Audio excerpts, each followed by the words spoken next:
여러분 신앙생활하는데 헷갈리지 않습니까? 어떻게 하는 게 잘 믿는 건지, 어떻게 하는 게 하나님을 기쁘시게 하는 건지, 어떻게 하는 게 속지 않는 건지 구분할 것들이 참 많아요. 참 헷갈리게 돼 있어요. 그리고 애매한 게 많고요, 모호한 게 많아요. 우리가 애매모호를 같이 쓰고 있는데 저희 국어 선생님이 고등학교 때 애매와 모호는 개념이 다르기 때문에 애매하고도 모호하다라고 쓰라고 하더라고요. 이건지 저건지 헷갈리면 애매한 거예요. 경계선이 어디를 착 꺼야 될지 모를 때는 모호하다고 합니다. 신앙을 해 나가는데 어떤 구분을 못하고 개념을 이해 못하고 용어 정의가 안 돼 있으면 우리는 어떤 의미에서는 헷갈립니다. 여러분, 믿음이 이성일까요? 그냥 은혜일까요? 아니면 우리의 감정일까요? 감정은 아닌 것 같죠, 그죠? 그러면 이성입니까? 은혜입니까? 그죠? 물론 시작은 은혜가 맞습니다. 하나님이 없던 우리의 감각을 살려주셔야 되는 것은 분명히 맞아요. 그러나 결국 신앙은 이성이 있어야만 받아들이고 고백하게 되는 거예요. 그 한마디로 성령의 역사 속에서 우리의 올바른 이성이 살아나야만 되는 거거든요. 그런데 여러분 성경책을 보면 이성으로 믿어지는 게 있고 이성으로 믿어지지 않는 게 있어요. 홍해가 갈라졌다. 해가 멈추고 달이 멈췄다. 오병이에 의해 기적이 일어났다. 죽은 자가 살아났다. 그게 이성적으로 가능한 얘기가 아니잖아요. 그런 것들은 이성으로 판단하지 않고 받아들여야 돼요. 그런데 또 무조건 믿습니다. 믿으면 돼. 내용도 없이 믿습니다. 믿습니다. 이건 또 맹목적인 믿음이잖아요. 맹목적인 믿음은 지향해야 되지만 또 뭐죠? 우리의 이성으로 판단할 수 없는 것들은 또 하나님의 은혜 또 하나님의 능력이라고 받아들이는 게 믿음이라는 거예요. 그렇지 않습니까? 이런 부분에 대해서 구분이 안 되면 우리가 삶을 살아가는데 어디까지 맡기고 어디까지 기다려야 되는지 되게 헷갈리는 거예요. 그러니까 여러분 삶이라는 게 되게 복합적이잖아요. 여러분 그래서 구약도 하나님이 율법을 주셨는데 이 율법을 삶에 적용하려니까 머리가 아픈 거예요. 그래서 랍비한테 뭐 했냐면 이거를 좀 해달라라고 해가지고 하라라고 하는 것을 248개를 만들었고 하지 마라라고 하는 거를 365개를 만들었어요. 그래가지고 총 자기들이 만든 율법이 613가지인 거예요. 이거는 하나님의 율법을 가지고 적용시킨 거예요. 근데 그거 가지고 또 안 되는 것들도 또 생겨. 그럼 그때는 또 어떻게 해야 될까 막 고민을 또 하게 되는 거죠. 그것처럼 우리의 영역에도 주일 성수가 어디까지 주일 성수인가? 주일에 그냥 교회만 있으면 주일 성수인가? 뭐 그런 거 있잖아요. 내 생각은 온통 딴 데가 있는데 교회에 그냥 예배 자리에 앉아 있으면 여러분 주일 성수 다인 겁니까? 그렇죠, 그죠? 술자리에 가서 술을 안 마시는 게 믿음입니까? 그럼 술을 마시면 믿음이 없는 겁니까? 막 이런 식의 우리가 개념이 없으면 그렇죠. 저는 한 번씩 보면은 물론 우리가 믿음의 사람들과 거래를 하는 것도 필요하죠. 그런데 제가 볼 때는 교회 다니고 믿는다고 하시는 분들하고 거래를 좀 안 하고 싶을 때가 더 많아요. 왜? 너무 일을 못해요. 너무 일이 엉망일 때가 있는 거예요. 그러니까 이거 어떻게 해야 되나 이럴 때가 사실 상당히 많은 거예요. 그래서 그런 부분에 대해서 우리는 기초도 필요하고 본질도 좀 필요한 거예요. 또 이게 있습니다. 허상과 실상이 있잖아요. 자, 쉽게 예를 들어볼게요. 자, 우리가 골리앗과 다윗 이렇게 얘기하면 그러니까 바위 같은 골리앗에 다윗 같은 계란으로 바위치기처럼 도저히 이길 수 없는 게 이겼다라고 얘기하죠. 그런데 성경은 그걸 허상이라 그래요. 무슨 말이냐면 실상은 뭐냐니까 게임 안 되는 골리앗과 능력을 가지신 하나님과의 싸움인 거야. 그 앞에 누가 있는 거죠? 다윗이 있는 거예요. 그러면 생각해 보세요. 세상의 눈으로 볼 때는 다윗이 아무 힘이 안 되고 골리앗이 이기는 게 당연한 것처럼 보이잖아요. 그런데 실제 하나님의 그 개념까지 본다면 불쌍한 골리앗인 거야. 왜 불쌍한 골리앗이죠? 오늘 완전 개박살 날 골리앗인 거지. 그럼 뭐가 허상이고 뭐가 실상이냐는 거예요. 우리가 이거를 구분하면 우리 환경 속에, 우리 현실 속에 이거는 속는 거야. 이거는 지금 사단이 나를 공격하기 위해서 넘어뜨리는 거야. 실상은 하나님이 이거를 원하시는 거고 이렇게 역사하시겠네, 이런 게 보이잖아요. 우리는 기다릴 게 있어요. 하나님이 기다리라 그랬거든요. 근데 지금 당장 또 도전하고 나아갈 게 있다니까요. 이것도 구분이 필요한 거야. 그럼 언제 기다리고 언제 도전하느냐? 그 기준은 뭐냐? 내가 맡길 게 있고 내가 딱 붙잡고 내가 직접 주도해 나갈 게 있다는 거예요. 이런 것들에 대해서 구분할 게 너무너무 많다는 거예요. 그래서 오늘 제목은 믿음과 삶이에요. 우리가 앞에 성경 인물 시리즈를 계속 쭉 나갔잖아요. 이제는 뭐냐? 믿음과 삶에 대한 시리즈를 나가자는 거예요. 그러면 여러분 뭘 믿습니까? 우리가 하나님에 대해서 어떻게 믿어야 되겠습니까? 그런 기초를 올해 조금 우리가 기본적으로 좀 알아야 될 거에 대한 이야기를 좀 하고, 내년에는 뭐냐면, 그러면 이런 환경에서는 우리가 어떻게 해야 되냐? 돈은 우리가 어떻게 보고 나아가야 될 것인가? 우리가 결혼을 할 때는 어떤 입장에서 결혼을 해야 될 것인가? 우리가 자녀를 키울 때는 어떻게 키워야 될 것인가? 우리가 영적 침체에 빠지면 또 어떻게 이겨나가야 될 것인가? 우리 삶에 대한 부분들을 하자는 거예요. 근데 사실은 왜 우리 교회가 이게 가능하냐 그러면 5년 동안을 기초를 잡고 다져온 거예요. 기초를. 그러니까 뭐죠? 자신도 모르게 개념이 잡혀가는 거예요. 물론 이제 새롭게 오신 분들은 그 부분에 대해서 개념도 잡아가면서 또 뭐죠?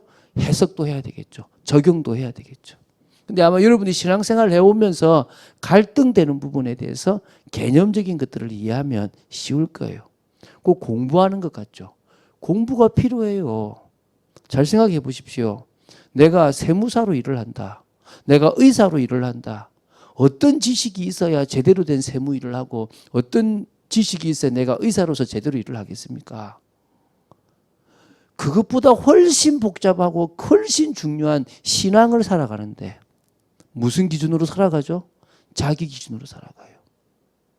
군인을 일평생으로 군인으로 있었던 사람이 신앙생활을 해요. 그럼 어떤 식으로 신앙생활을 하겠습니까? 집에서 자식 키울 때도 군대야. 안 되겠네. 얼차려 해야 되겠네. 자식들한테. 똑바로 앉아서 차렷! 절중시야! 이렇게 합니까? 그럼 군대에 와서도 시키면 교회 와서도 까라면 까지, 시키면 시킨 대로 하지, 말이 많아, 이렇게 얘기하면 답이 없잖아요. 그죠?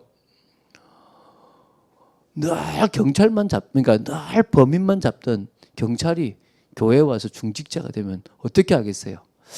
저 지금 속이고 있나, 범죄, 이 눈으로 보고 있으면 될 게 아니잖아요. 그죠? 그런데 사람들이 어떤 식이냐? 자기가 살아온 방식의 기준을 가지고 교회에서 신앙생활을 해요. 조금 교회하고 맞으면 잘하는 거고 아니면 문제를 일으키는 사람이 되는 거예요. 자기는 자기식인 거죠.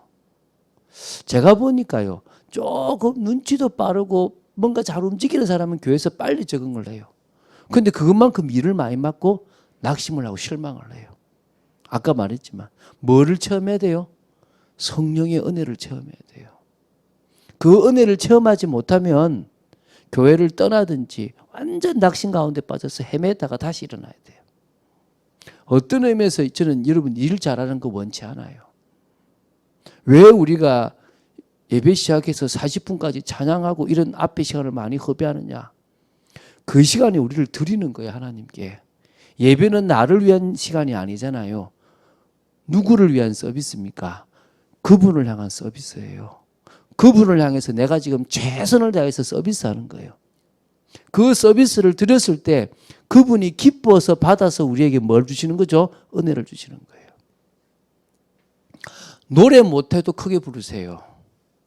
피곤해도 여러분이 이 자리만큼은 가장 중심 있게 드리세요. 누구를 높이는 시간입니까? 나를 구원하시고 나를 책임지시는 하나님 아버지를 높이는 시간이라니까요. 그럴 때 그분이 우리에게 뭘 주십니까? 말씀으로 은혜를 주세요. 성령으로 역사하셔서 우리 마음에 감동을 주시는 거예요. 그 예배가 살아있는 예배라는 거예요. 그 예배가 뜨거우면요, 이 자리에 오고 싶은 사람들이 생기기 시작하겠죠. 믿습니까? 그 예배를 만들고 싶어요. 이제 우리가 구성 멤버가 조금 구성이 되어진 게 저는 감사해요. 여러분들이 이 자리에서 은혜 받기 시작하는 모습이 보여요. 끝까지 은혜 받으십시오. 끝까지 변화되시기 바랍니다. 그래서 꽉 차서 그냥 여러분 옆에 다른 사람에게 그 은혜가 전달될 수밖에 없는 그런 증인의 삶이 사라지게 되기를 주 예수 그리스도 이름으로 축원드립니다. 자, 첫 번째 우리가 하나님이 우리에게 원하시는 것은 믿음이에요. 이거는 중요한 명제고 중요한 사실입니다. 하나님은 우리의 행위가 필요 없습니다. 하나님은 우리의 노력이 필요 없습니다. 처음부터 끝까지 하나님은 우리에게 뭘 원하신다고요? 믿음을 원하세요. 그 믿음이 뭐까지 가는지를 생각해야 되지, 하나님은 우리에게 뭘 원하신다고요? 믿음. 그래서 우리는 믿음만을 이야기해요. 근데 이 믿음만을 잘못 이야기하니까 말뿐인 믿음, 그냥 폼만 잡는 믿음이 되는 거지, 하나님은 뭘 원하신다고요? 믿음. 자, 왜 이유가 뭐냐? 첫 번째, 올바른 믿음으로만 우리는 뭘 받을 수 있습니까? 구원을 받을 수 있기 때문입니다. 인간의 그 어떤 행위로도 구원을 받을 만한 값 있는 것이 없다라고 분명히 말씀하셨습니다. 율법을 지켜서도 안 되고 어떤 종교도 안 되고 인간의 그 어떤 선행도 안 되고 인간이 아무리 인간에 대해서 하나님에 대해서 고민해도 안 되고 저 달나라까지 갈 수 있는 지식을 가지고 있어도 안 되고 억만장자의 그 능력을 가지고 있어도 안 된다는 거예요. 그 이유가 뭔지 아십니까?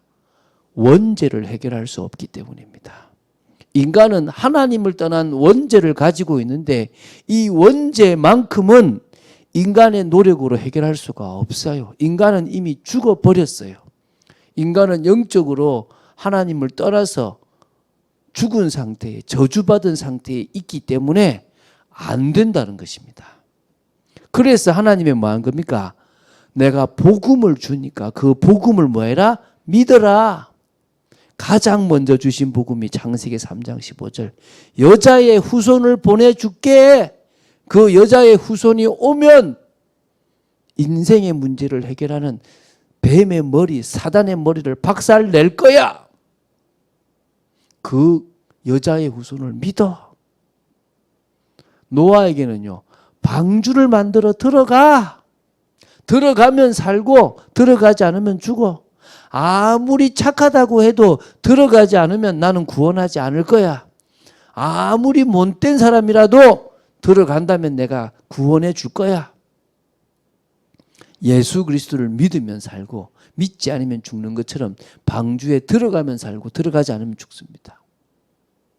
유월절 피죠, 피. 문설주 좌우 임방에 피를 바르는 집은 그 어떤 집이라도 내가 6월 넘어갈게. 다 지금 복음을 지금 간접적으로 설명해 온 거예요. 그 복음이 바로 누굽니까? 예수 그리스도입니다. 맞습니까? 메시아를 보내겠다는 겁니다. 그분이 이 땅에서 하신 일을 믿으면 돼요. 그래서 두 번째, 올바른 믿음의 내용이 중요합니다. 올바른 믿음의 내용이 뭐냐? 마태복음 16장 16절에 베드로가 고백한 내용에 잘 나오죠. 예수님을 주라고 고백했습니다. 당신은 나를 구원하신 주입니다.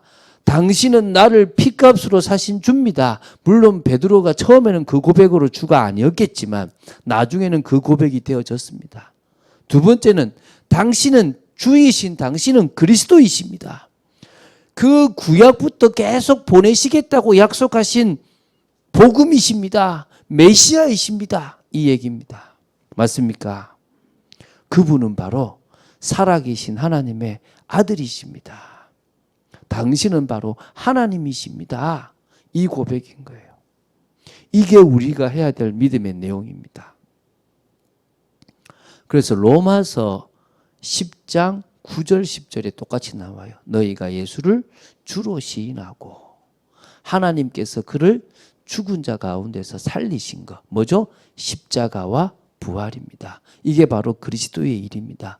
그것을 네 마음에 믿으면 의에 이르고 입으로 시인하면 구원에 이를 수 있다라고 분명히 말씀하셨습니다. 할렐루야. 그래서 올바른 믿음의 내용은 하나님께서 이 땅에 보내신 그리스도로 누가 오셨단 말이죠? 예수님이 오셨다는 거예요. 그 예수님이 이 땅에 오셔서 그리스도의 일을 하셨는데 그 그리스도의 일이 바로 십자가와 부활이라는 거예요. 그게 우리의 죄 문제를 해결하고 사단의 문제를서 우리를 벗어나게 하고 하나님 만나는 길을 여신다는 거예요. 그래서 우리가 그리스도를 고백할 때 당신은 제사장으로서 나의 죄 문제를 해결하셨습니다. 당신은 왕으로서 나를 괴롭히는 사단의 권세에서 나를 해방시키셨습니다. 당신은 선지자로서 하나님 떠난 나에게 하나님 만나는 길을 열어주셨음을 믿습니다. 이 고백이라는 거예요. 이 올바른 믿음의 내용. 그래서 당신은 나의 주입니다. 이 고백이 여러분에게 있게 되기를 바랍니다. 우리가 믿을 때 일어나는 하나님의 역사가 중요하죠. 요한복음 5장 24절에 믿으면요, 사실 죄 문제가 해결되기 때문에 영생을 얻었다라고 얘기합니다. 요한복음 5장 24절에 나오죠. 심판에 이르지 아니한다 그랬습니다. 유죄 판결을 받지 않는다 이 말입니다. 사망에서 생명으로 옮겼다 그러는 겁니다. 옮길 거라는 게 아니라 이미 우리는 영적으로 옮겨졌습니다. 할렐루야. 예수 믿는 순간에 일어나는 엄청난 변화입니다. 요한복음 1장 12절. 그래서 영접하는 자, 곧 그 이름을 믿는 자들에게는 하나님의 자녀가 되는 권세를 주셨다라고 얘기하셨습니다. 할렐루야. 우리가 예수 믿는 그 순간에 죄 문제만 해결되는 게 아니라 영생만 얻는 게 아니라 하나님 자녀의 권세가 주어지는 거예요. 로마서 8장 14절부터 17절에 우리가 하나님을 아빠, 아버지로 부를 수 있는 양자의 영이 왔는데 그 영을 받은 사람은 상속을 이어받아요. 유업을 이어받아요. 누구처럼요? 예수님처럼 유업을 이어받는데 예수님과 함께 유업을 이어받을 때 고난도 조금 온다고 그랬어요. 지금 우리의 삶에 고난이 오더라도 우리는 뭘 이어받을 것이다? 상속, 유업을.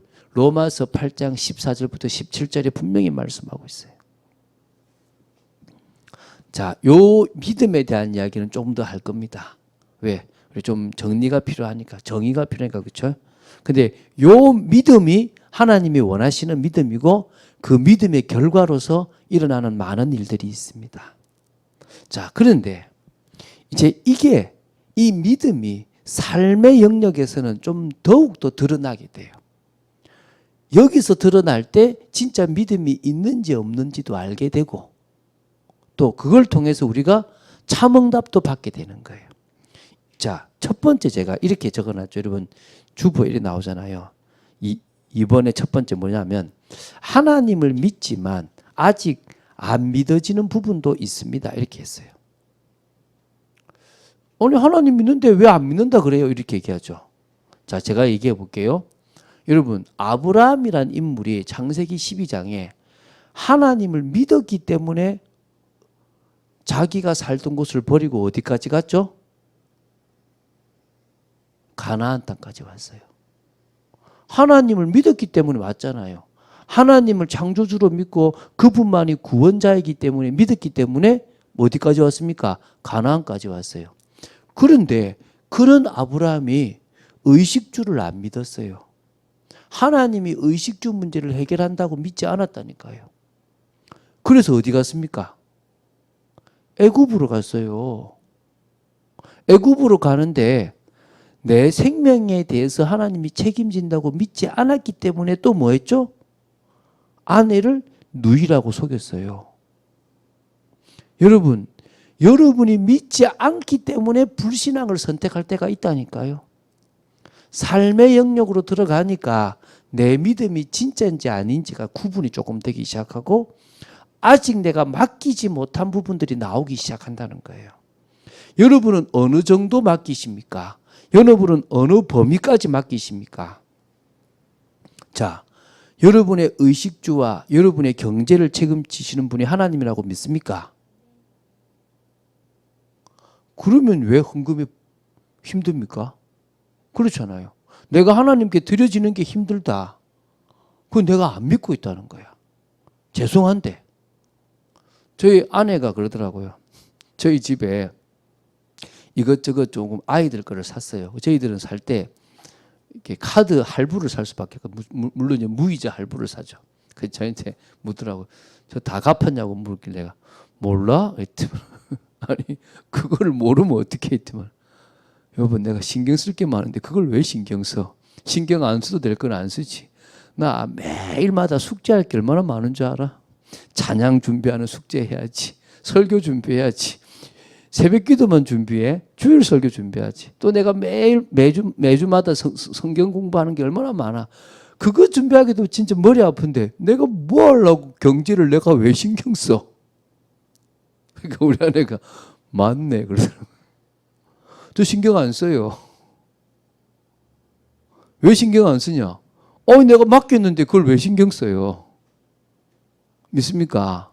나는 뭐 하면 돼요? 헌금 잘하면 돼. 난 뭐 하면 돼요? 주신 대로 쓰면 돼. 그게 제 믿음이에요. 제가 얘기하잖아요. 저기 감사하게도 작년에 일시불로 건축헌금 500을 드렸어요. 우리 집사님도 처음에 시작할 때 우리 차가 우리 집사님이 500만 원 헌금한 거하고 또 다른 분이 헌금한 거 갖고 산 거거든요. 사실 집사님은 차 살라고 헌금한 게 아니라 건축헌금으로 드린 건데 그게 차로 들어갔죠. 그러니까 하나님이 또 다르게 우리에게 돈을 주셨는데 또 저는 지금도 제가 죄송한데 500만 원을 일시불로 드릴 수 있습니다. 물론 당장 내 수중에 있는 건 아니지만 드릴 수 있게 됐어요. 그래서 드릴 거예요. 제가 그랬거든요. 제가 그 집사님한테 내가 교회당을 준비하는데 1,000만 원의 헌금은 드려야 되겠다. 저희 아내가 당장 놀래더라고요. 어디서 1,000만 원을 드려? 몰라 그거는 내가 할 바 아니고. 그런데 감사하게 작년에 저희 아내도 뭐 이제 퇴직금 중에 일부를 보태고 해가지고 냈어요. 올해도 또 낼 것 같아요. 그래서 저는 의식주를 책임지는 분을 하나님으로 믿고 있거든요. 제가 98년도에 통장에 돈 떨어지니까 믿음 떨어지더라고요. 저는 그전에 제가 믿음 되게 좋은 줄 알았거든요. 통장에 돈도 많은 거 아니고 100만 원에서 돈이 떨어지는데 믿음이 떨어지더라고요. 내가 믿음이 없구나 알았어요. 내가 이 부분에 맡기지 못하는구나 알았어요. 두 번째, 여러분 자녀나 가족을 하나님이 책임진다고 믿으십니까? 그러면 뭡니까? 맡기고 기도할 수 있겠죠. 하나님이 주신 선물이라고 생각되는 자녀라면 이제 그 믿음으로 자녀를 맡기겠죠. 솔직히 저 못 맡겨서 한 번씩 자식 잔소리예요. 우리 딸이 저한테 잔소리를 참 많이 들었어요. 큰딸이. 근데 막내딸도 한 번씩 들어요. 왜? 사실은 나한테 맡겼으니까 내가 이제 어떨 땐 잔소리 하기도 하지만 어떨 때 100% 맡겨지지 않아서 잔소리 할 때도 사실은 있습니다. 더 맡겨가고 있습니다. 세 번째, 여러분의 생명을 하나님이 주관하신다고 믿습니까? 물론 건강은요, 내가 해치면 안 돼요. 내가 내 몸을 망치고 하나님이 내 생명, 내 건강 지켜주실 거라 생각하면 안 돼요. 그러나 우리가 어디 차를 타고 가는데 사고가 날 것인지 지켜줄 것인지 누가 책임집니까? 하나님이 책임져요. 내가 죽을 상황이면 죽게 놔두시고 내가 살아야 될 상황이면 살려주시는 분이 누구십니까? 하나님이시라는 거예요. 여러분 우리 직장 문제, 모든 문제 다 모든 범위를 누구한테 맡겨가야 돼요? 하나님께 맡겨가야 돼요. 그런 의미에서 삶이 되게 중요한 거예요. 사람들이 몰라요. 제가 그렇게 이야기하면 목사님 저 안 믿고 있네요. 그전까지 자기가 안 믿고 있는지 몰랐대. 모르도록 사단이 막아요. 제가 어떤 사람한테 그래요. 집사님 진짜 미안한데 돈이 없다고요. 집사님 돈 중에서 자식한테 쓰는 돈이 얼마냐? 집사님 개인적으로 사는 돈은 얼마냐? 내가 보니까 집사님 매번 뭔가 이렇게 바뀌더라. 그런데 내가 뭐를 중요시하느냐에 따라서 내 물질이 쓰여진다. 집사님은 집사님이 중요하다고 생각되는데 돈을 쓴다. 그러고 나면 하나님께 드릴 거 없을 수도 있다. 그건 집사님의 믿음이다. 맞다 틀리다를 떠나서 집사님이 지금 집사님을 봐야 된다. 제가 옛날에 그랬거든요. 그런데 그때 이 사람이 충격을 딱 받더라고요. 저는 저희 어머니한테는 말할 수 있잖아요. 어머니가 늘 돈 때문에 힘들어하는 거예요. 어머니, 왜 힘든지 아세요? 왜?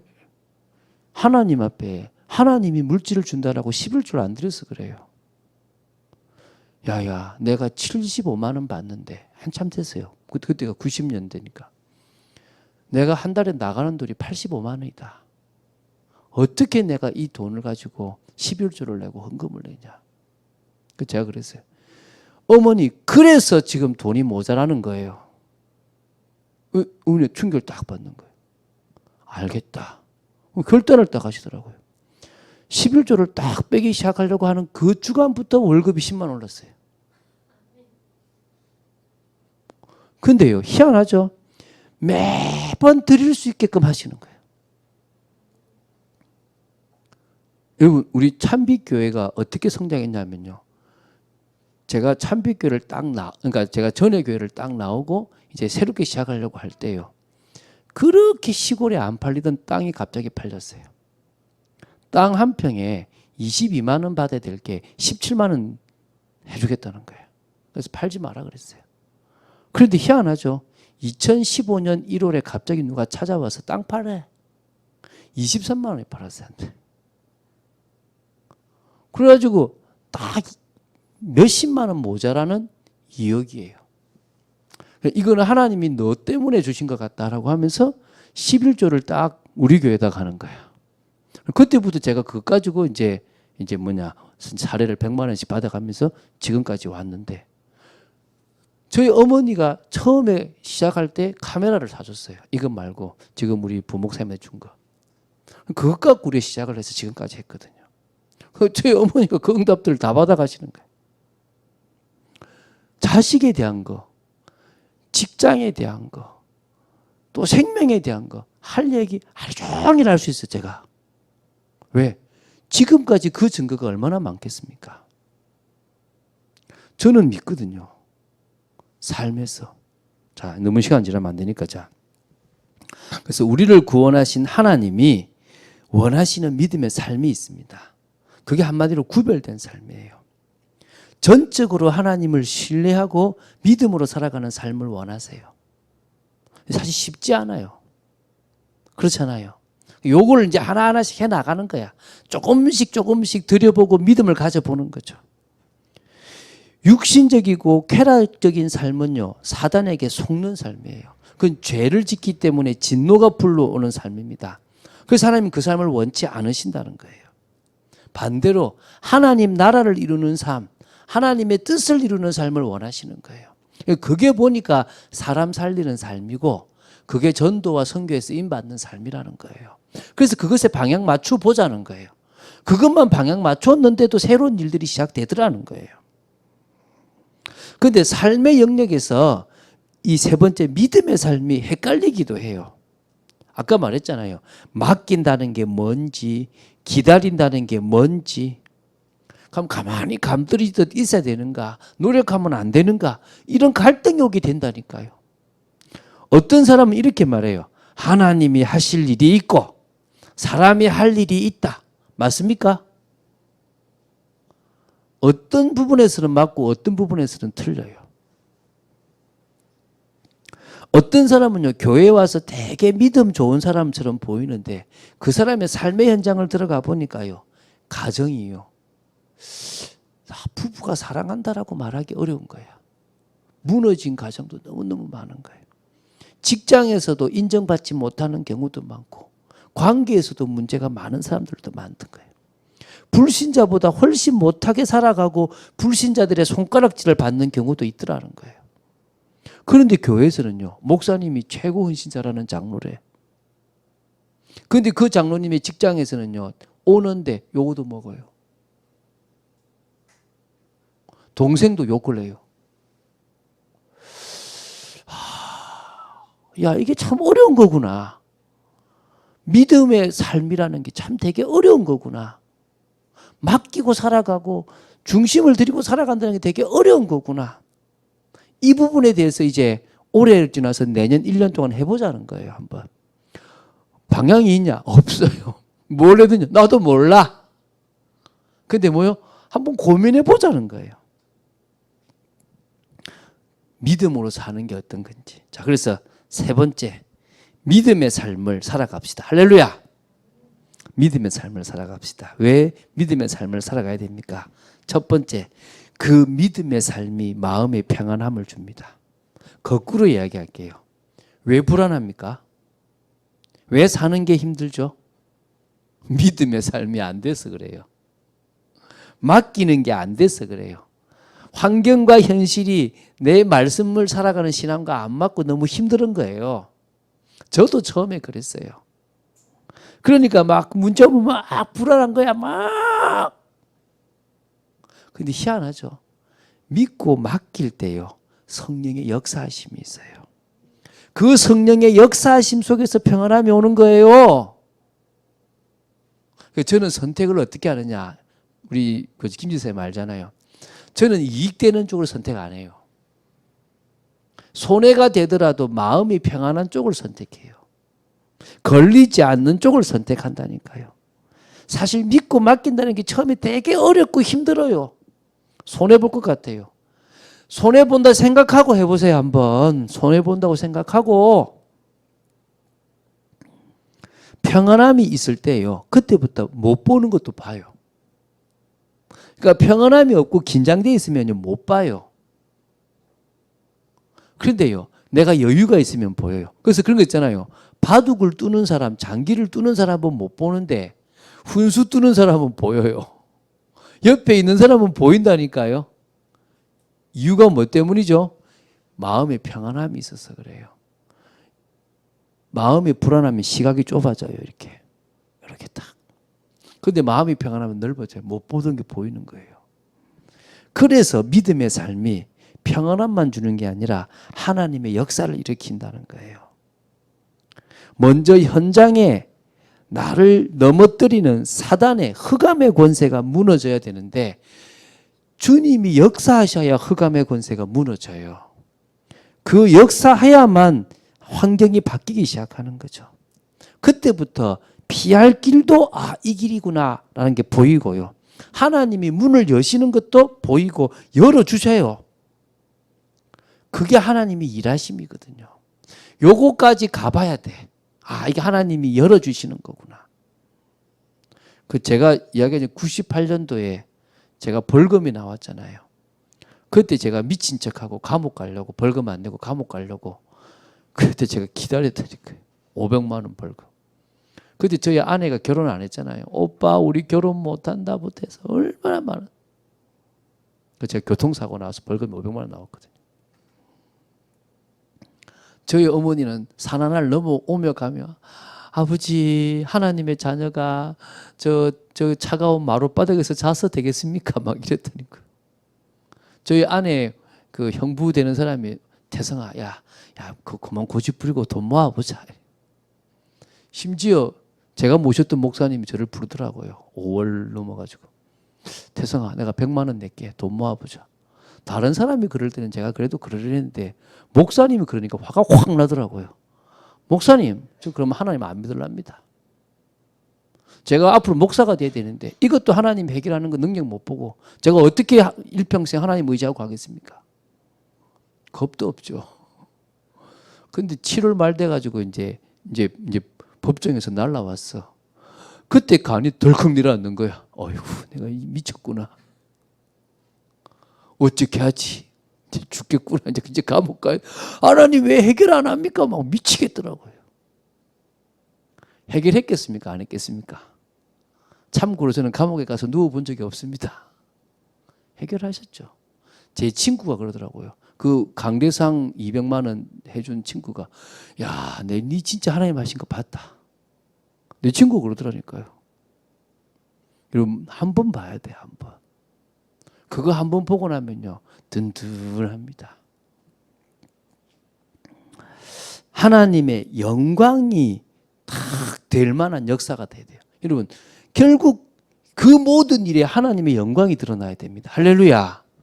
그러면 끝나는 겁니다. 상상도 못할 일들이 일어날 겁니다. 그걸 기적이라 그래요.